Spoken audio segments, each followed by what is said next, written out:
আমি কইরা গেলে আমায় তোমরা ভুইলা যাইও না, আমার মরণ আসিবে কখন কেউ তো জানে না।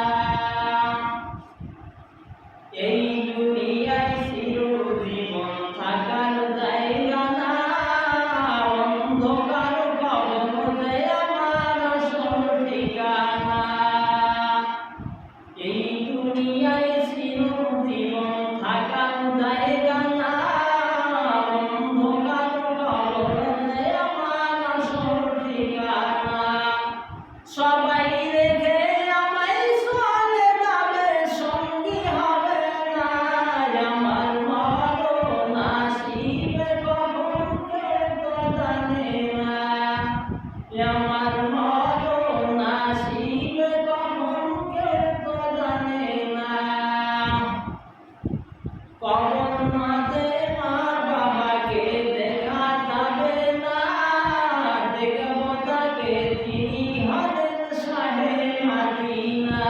সবাই সেই নবীর দিদার পেতে চলো মদিনা, আমার আজ 26 মার্চ বাংলাদেশের স্বাধীনতা দিবস। 1971 সালে এই দিন বাংলাদেশের মহান স্বাধীনতা সংগ্রামের সূচনা হয়। এর পিছনে প্রথম হলো পাকিস্তান শাসকের শোষণ এবং বঞ্চনার বিরুদ্ধে বাঙালির দীর্ঘ সংগ্রাম।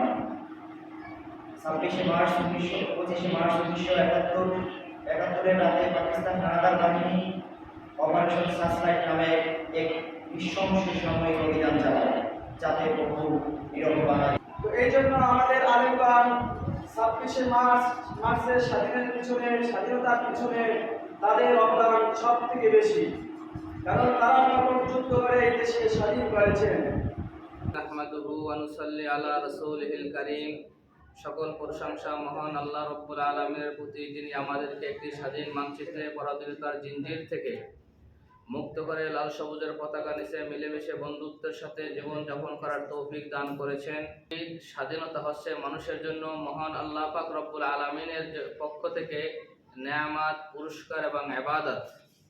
তাই এই নেয়ামত, পুরস্কার, ইবাদত যদি সঠিকভাবে আমরা আদায় করি, পালন করি, রক্ষা করার চেষ্টা করি, তখন স্বাধীন দেশে ক্ষুধামুক্ত পরিবেশ গঠন করা সম্ভব হবে এবং নির্দ্বিধায় মানুষ চলাফেরা করতে পারবে, স্বাধীনতা সাথে জীবন যাপন করতে পারবে। আর এই রাষ্ট্রের স্বাধীনতার জন্য প্রত্যেক নবী সর্বদা নিজ নিজ দেশের স্বাধীনতার জন্য মহান রব্বুল আলামিনের দরবারে দোয়া করেছেন এবং দেশ রক্ষার জন্য আল্লাহর দরবারে প্রার্থনা করেছেন, অক্লান্ত চেষ্টা করেছেন এবং তারা সর্বশক্তি ব্যয় করে রাষ্ট্রের হেফাজত রক্ষা করেছেন। এই জন্য হযরত ইব্রাহিম আলাইহিস সালাতু ওয়াস সালাম স্বাধীনতা অর্জন করে রাষ্ট্রের স্বাধীনতা রক্ষার জন্য মহান রব্বুল আলামিনের দরবারে 2 জায়গায় কোরআনে কারিমের মধ্যে দোয়া করেছেন যে হে আল্লাহ, আপনি আমাদের এই রাষ্ট্রের স্বাধীনতা রক্ষা করেন। কাজেই আমাদের দেশ রক্ষার জন্য প্রতিটি মানুষের দোয়া করতে হবে। আমাদের নবী আমাদেরকে রাষ্ট্রের গঠনের পরে রাষ্ট্রের মহব্বতের উত্তম চরিত্র শিক্ষা দান করেছেন। তামান্নু লাকা আল আদুবি ওয়া আসআলুল্লাহুল আফিয়া। তোমরা দুশমনের সাক্ষাতের জন্য আল্লাহর কাছে আশা করিও না। যুদ্ধ করার জন্য কারো পায়ে পড়ে কোন রাষ্ট্রের উপরে হামলা করার চেষ্টা করিও না। তোমরা দেশের স্বাধীনতা রক্ষা করার জন্য অক্লান্ত পরিশ্রম করো। যেখানে আমাদের নবী সাল্লাল্লাহু আলাইহি সাল্লাম দেশ রক্ষার জন্য আমাদেরকে আদেশ দান করেছেন, হযরত ইব্রাহিম আলাইহিস সালাতু ওয়াস সালাম দেশের স্বাধীনতা রক্ষার জন্য 2 জায়গায় দোয়া করেছেন। সেজন্য আমাদের সকলের দ্বিধাদ্বন্দ্ব ভুলে আমাদের স্বাধীনতা রক্ষা করতে হবে। এদেশের স্বাধীনতার 2টি ধাপ রয়েছে। প্রথম ধাপ হলো ইংরেজ লাল কুত্তাদের থেকে এদেশকে স্বাধীন করা। পাক ভারত উপমহাদেশে 200 বছর পর্যন্ত ইংরেজরা শাসন করেছে। তাদের অত্যাচার জুলুমের উপরে এদেশের হিন্দু মুসলমান সকলে ঐক্যবদ্ধ হয়ে আল্লামা হুসাইন আহমদ মাদানী, মাহমুদুল হাসান দেওবন্দের ফতোয়ার উপর ভিত্তি করে এদেশের ঝাঁপিয়ে পড়ে এই দেশ থেকে ইংরেজকে উৎখাত করেছে। এরপরে এই দেশে গঠিত হয় কংগ্রেস, মুসলিম লীগ, জমিয়তে উলামা ইসলাম। কংগ্রেসের চিন্তা চেতনা ছিল এই দেশ পুরোটাই হিন্দুরা শাসন করবে। কিন্তু তৎকালীন বিচক্ষণ মুসলিম নেতারা হিন্দুদের দুর্বিসন্ধি বুঝতে পেরে কায়েদ আজম মোহাম্মদ আলী জিন্নাহ এবং শওকত আলী আন্দোলনে ডাক দেয়। তাদের আন্দোলনে একাত্মতা ঘোষণা করে বাংলাদেশের হোসেন শহীদ সোহরাওয়ার্দী ফজলুল হক তাদের সাথে একাত্মতা পোষণ করে।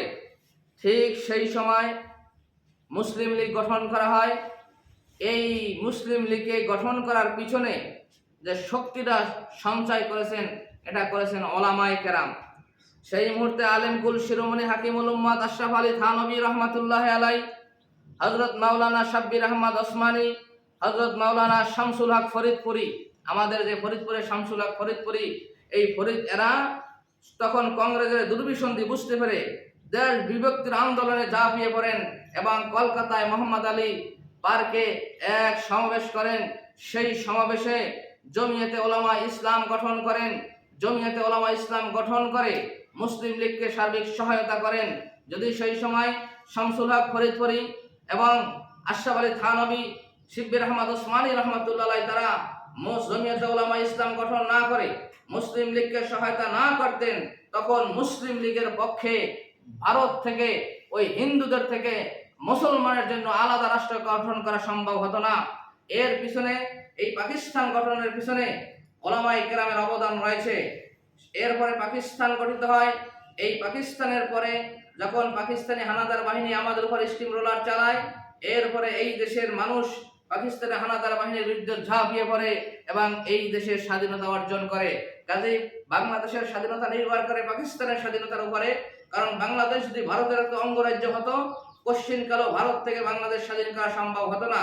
কাজেই বাংলাদেশের স্বাধীনতা নির্ভর করে পাকিস্তানের স্বাধীনতার উপরে, পাকিস্তানের স্বাধীনতা নির্ভর করে মুসলিম লীগ দল গঠনের উপরে। আর মুসলিম লীগ শক্তি অর্জন করেছেন মোহাম্মদ আলী, হযরত আল্লামা আশরাফ আলী থানভী এবং শাব্বির আহমদ ওসমানী এবং শামসুল হক ফরিদপুরি রহমতুল্লাহ আলাই জমিয়তে উলামা ইসলাম গঠন করার কারণে। কিন্তু তাদের নাম